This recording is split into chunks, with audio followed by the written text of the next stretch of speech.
வாழ்க்கையில எவ்வளோ உயரத்துக்கு வேணாலும் போகலாம். ஆனால் நன்றி மட்டும் மறந்துடக்கூடாது. ராதிகா அம்மாவுக்கு நான் இப்போ நன்றி சொல்கிறேன். பாரதி ராஜா ஒரு சகாப்தம் எத்தனையோ நடிகைகளை சினிமா உலகத்துக்கு கொண்டுட்டு வந்தவங்க. அதே மாதிரி இந்த அட்ஜஸ்ட்மெண்ட்டுங்கிற ஒரு விஷயத்தில் பாரதி ராஜா அதை மாதிரி வர நடிகர்கள்ட்ட கேட்டதாகவும் எந்த பொருளையும் இல்லை. ராதிகா அம்மாவுக்கு இந்த சினிமா அவங்க சினிமா குடும்பத்தை சேர்ந்தவங்க தான். ஆனாலும் விருப்பமே இல்லாத வாலண்டடாக அவங்கள கூட்டிகிட்டு நடிக்க வச்சவர் பாரதி ராஜா. அதை நன்றி மறக்காமல் அவங்க வந்திருக்கிறாங்க. தாய் கிழவி படத்தை ஒரு சிலர் நீ மேக்கப்பே போகலனாலும் இப்படி தான் இருப்ப அப்படின்னு கலாய்ச்சி விட்டுருந்தாங்க.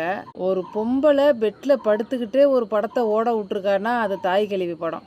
தாய் கிழவி படத்தில் கரு என்ன தெரியுமா? தாய் கிழவி படத்தோட கரு என்ன தெரியுமா? ஒரு பொண்ணு ஃபினான்ஷியலி தன்னை மட்டும்தான் சார்ந்திருக்கணும். அடுத்தவங்களை சார்ந்து அடுத்தவங்களை எதிர்பார்த்து இருக்கக்கூடாது. வாழ்க்கை எப்படி வேணாலும் போகலாம்.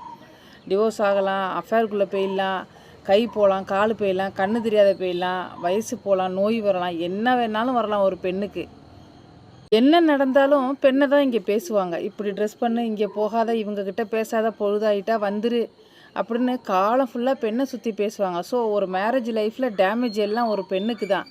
அதனால் ஒரு பெண்ணு ஃபினான்ஷியலி இண்டிபெண்ட்டாக இருக்கணும். சரிங்களா? எப்போவுமே அடுத்தவங்களை சார்ந்து இவங்க 100 கொடுப்பாங்க, ஒரு கஷ்டம்னா அவகிட்ட போய் ஒரு 500 வாங்கிக்கலாம், குழு காசு தானே, அவளுக்கு நான் எவ்வளோ உதவி செஞ்சுருக்கேன், கேட்டால் கொடுப்பா, இந்த மாதிரி இருக்கக்கூடாது. எந்த நிலையிலையும் பணங்கிற ஒரு விஷயத்தில் தன்னை சார்ந்து தான் இருக்கணும். லாக்டவுன் ஒரு படம், சார்லி, ராதிகா அம்மாவோட தங்கச்சி தான் அதில் சார்லி ஐயாவுக்கு மனைவியாக நடிச்சிருப்பாங்க. ஒரு நல்ல அனுப்பமா யாரோ ஒரு ஹீரோயினி. ஒரு பெண்ணு என்ன சின்ன தப்பு தான், சின்ன ஒரு கடுகளவு தப்பு தான் செய்கிறா. அந்த தப்பால் அவள் எவ்வளோ கஷ்டப்படுறான்னு ஓப்பனாக காமிச்சிருப்பாங்க அந்த படத்தில்.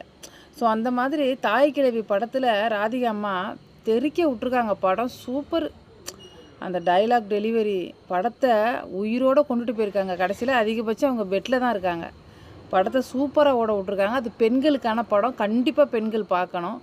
அதுக்கு பாரதி ராஜா ஐயா சொல்கிறாரு, உனக்கு அவார்டு கிடைக்கும், ஸ்டேட் அவார்டு கிடைக்கணும் அப்படின்னு சொல்லிட்டு. நன்றி மறக்காத ஒரு பெண்மணி. இப்படி தான் இருக்கணும். ஒவ்வொரு மனிதரும் எவ்வளோ உயரத்துக்கு போனாலும் நன்றி மறக்கூடாது. உங்கள் வாழ்க்கையில் யாரோ ஒருத்தர் நீங்கள் இந்த அளவுக்கு உயரமாக இருக்க ஒருத்தர் காரணமாக இருப்பாங்க. உடனே போய் அவங்களுக்கு ஒரு வணக்கம் சொல்லி கட்டி பிடிச்சி கொஞ்சம் ஸ்வீட்டு பூவெல்லாம் வாங்கிட்டு போய் பார்த்துட்டு வாங்க.